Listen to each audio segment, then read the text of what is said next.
Hello, I'm Dr. Matthew Miller, Superintendent of the Kearney School District, providing you with a board update for the month of September.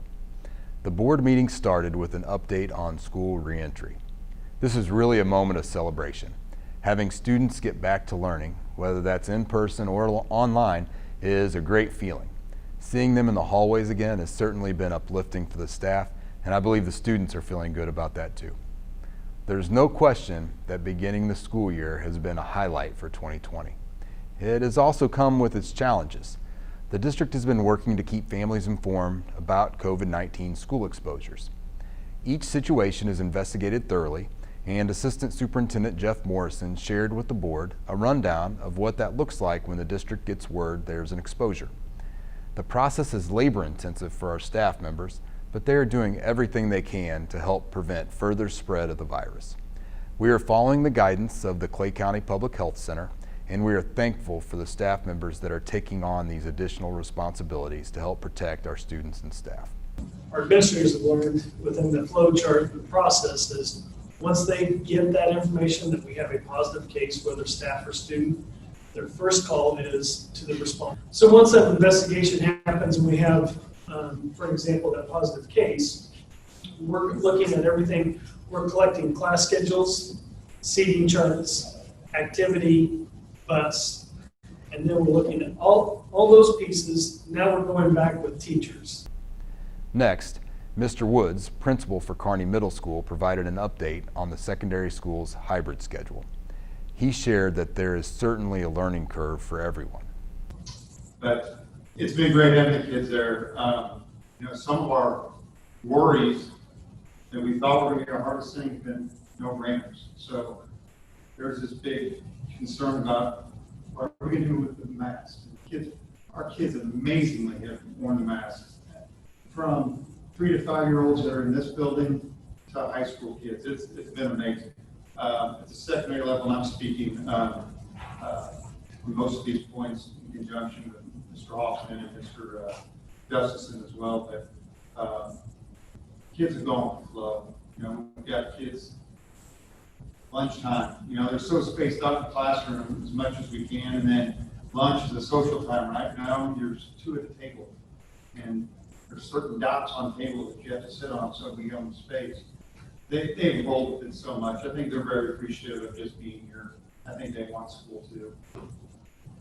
I think a challenge, there's a handful of challenges, and I don't want to be a Debbie Downer in this, but it's overwhelming. Our staff were very appreciative of the prep time, and they've worked hard.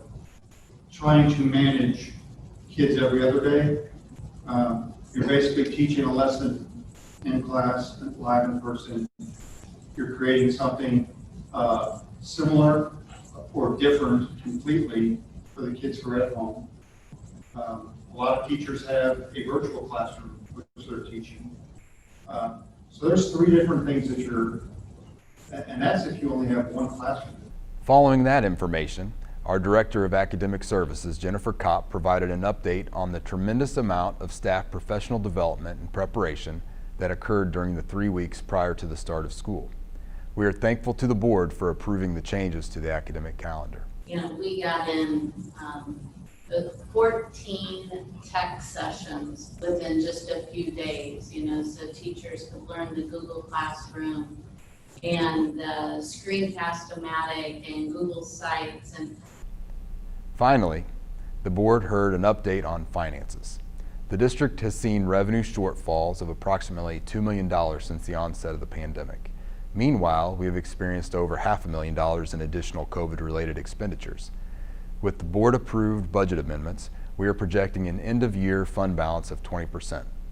This is better than the initial budget passed in June. However, it's still a deficit budget. Several board members commented on their appreciation for the hard work of our staff members. It is exciting to be back to school, and a little bit of normal that we get to have, right? So thank you guys for your hard work. Tell your teachers to say. Please let them know there's so much more support than there is negativity.